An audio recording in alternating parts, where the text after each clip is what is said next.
Selamat pagi pemirsa, salam sejahtera untuk kita semua.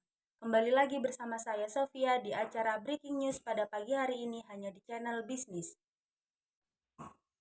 Kita akan mengupas tuntas mengenai PT Bank Syariah Indonesia, mulai dari profil singkat Bank Syariah Indonesia, penghimpunan dana Bank Syariah Indonesia, pembiayaan yang disalurkan Bank Syariah Indonesia, pendapatan Bank Syariah Indonesia, dan penjelasan singkat mengenai laporan sumber dan penggunaan dana zakat, serta laporan sumber dan penggunaan dana kebajikan. Syariah Indonesia atau yang biasa disebut dengan BSI. Indonesia sebagai negara dengan penduduk muslim terbesar di dunia memiliki potensi untuk menjadi yang terdepan dalam industri keuangan syariah. Meningkatnya kesadaran masyarakat terhadap halal matter serta dukungan stakeholder yang kuat merupakan faktor penting dalam mengembangkan ekosistem industri halal di Indonesia. Termasuk di dalamnya adalah Bank Syariah. Bank Syariah Indonesia mendapatkan izin dari OJK dengan nomor SR-3-PB1-2021 pada tanggal 27 Januari 2021 perihal pemberian izin penggabungan PT Bank Syariah Mandiri dan PT Bank BNI Syariah ke dalam PT Bank BRI Syariah Tbk, serta izin perubahan nama dengan menggunakan izin usaha PT Bank BRI Syariah Tbk menjadi izin usaha atas nama PT Bank Syariah Indonesia Tbk sebagai bank hasil penggabungan. Bank Syariah Indonesia adalah bank yang bergerak di bidang perbankan syariah. Bank ini diresmikan pada tanggal 1 Februari 2021 pada pukul 13.00 waktu Indonesia Barat atau bertepatan dengan tanggal 19 Jumadil Akhir 1442 Hijriah. Bank ini merupakan penggabungan dari Bank Syariah Mandiri, Bank BNI Syariah, dan Bank BRI Syariah yang menjadi satu. Yang selanjutnya adalah penghimpunan dana Bank Syariah Indonesia. Dana yang ditempatkan nasabah di Bank Syariah Indonesia dalam bentuk dana syirkah temporer, yang dimana dana syirkah temporer ini terdiri dari giro mudorobah, tabungan mudorobah, deposito mudorobah yang terjadi di tahun 2021. Berikut adalah laporan keuangannya. Liabilitas segera sebesar Rp1.291.390. Bagi hasil yang belum dibagikan sebesar Rp141.665. Giro wadiah sebesar Rp29.960.521. Tabungan wadiah sebesar Rp30.471.576. Jadi total keseluruhan sebesar Rp52.432.097. Simpanan dari bank lain sebesar Rp117.148. Kewajiban aspektasi sebesar Rp325.655. Hutang pajak sebesar Rp504.057. Estimasi kerugian dan kontingensi sebesar Rp18.700. Liabilitas lain-lain sebesar Rp2.756.094.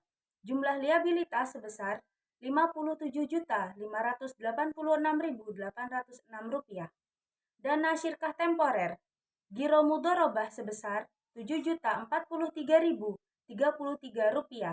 Tabungan mudorobah sebesar Rp59.610.572.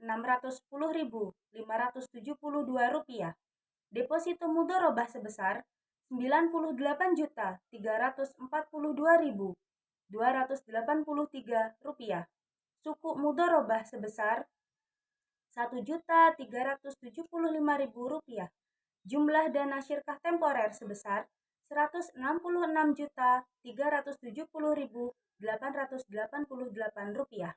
Karakteristik sistem perbankan syariah yang beroperasi berdasarkan prinsip bagi hasil memberikan alternatif sistem perbankan yang paling menguntungkan bagi masyarakat dan bank, serta menonjolkan aspek keadilan dalam bertransaksi, investasi yang beretika, mengedepankan nilai-nilai kebersamaan dan persaudaraan dalam berproduksi, dan menghindari kegiatan spekulatif dalam bertransaksi keuangan. dengan menyediakan beragam produk serta layanan jasa perbankan yang beragam dengan skema keuangan yang lebih bervariatif. Perbankan syariah menjadi alternatif sistem perbankan yang kredibel dan dapat diminati oleh seluruh golongan masyarakat Indonesia tanpa terkecuali. Adapun perbedaan penghimpunan dana syariah dan konvensional. Penghimpunan dana syariah dapat berbentuk giro, tabungan, dan deposito. Prinsip operasional syariah yang diterapkan dalam penghimpunan dana masyarakat adalah prinsip wadiah dan mudharabah. Sedangkan penghimpunan dana pada bank konvensional lebih menekankan pada perolehan bunga.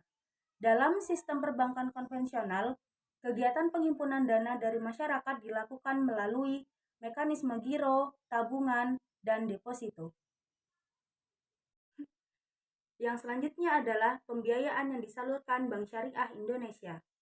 PT Bank Syariah Indonesia Tbk memperkuat peran dalam mendukung program pemulihan ekonomi nasional.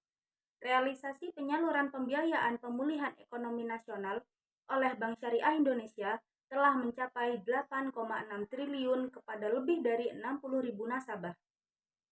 Penyaluran pemulihan ekonomi nasional tercatat sebesar 495 miliar atau 5,7% dari total penyaluran pemulihan ekonomi nasional Bank Syariah Indonesia secara nasional.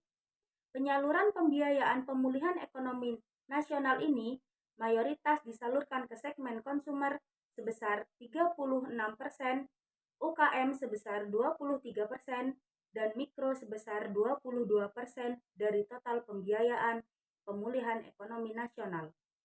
Dengan skala yang lebih baik hasil dari merger, Bank Syariah Indonesia berharap mampu lebih berperan Dengan skala yang lebih baik hasil dari merger, Bank Syariah Indonesia berharap mampu lebih berperan sebagai pilar baru ekonomi di Indonesia. Saat ini Bank Syariah Indonesia merupakan bank terbesar ke-7 di Indonesia dengan total aset sebesar 239,5 triliun dan memiliki lebih dari 1.300 cabang dan lebih dari 1.700 ATM di seluruh Indonesia dengan akses lebih luas melalui pembukaan rekening secara online melalui BSI Mobile. Dalam meningkatkan inklusi keuangan syariah, Bank Syariah Indonesia berupaya meningkatkan komposisi dana murah dan memanage pembiayaan dengan margin yang kompetitif. Bank Syariah Indonesia juga berupaya untuk mewujudkan bank syariah yang inklusif, universal, memiliki produk yang lengkap dan kompetitif, serta didukung teknologi digital. Yang selanjutnya, pendapatan Bank Syariah Indonesia. PT Bank Syariah Indonesia membukukan laba bersih sebesar 2,26 triliun hingga kuartal 3 2021. Nilai tersebut meningkat sebesar 37,1% dibandingkan periode yang sama tahun sebelumnya yang sebesar 1,65 triliun. Pertumbuhan laba bersih Bank Syariah Indonesia dipotong oleh pendapatan penyaluran dana yang sebesar 13,8 triliun hingga kuartal 3 2021. Nilai ini meningkat sebesar 6,42% dari sebelumnya sebesar 12,99 triliun. Sementara bagi hasil untuk pemilik dana investasi menurun sebesar 5,29% menjadi 3,4 triliun. Dengan demikian, pendapatan setelah distribusi bagi hasil sebesar 10,44 triliun atau meningkat sebesar 10,85%. Peningkatan laba bersih tersebut sejalan dengan strategi persorotan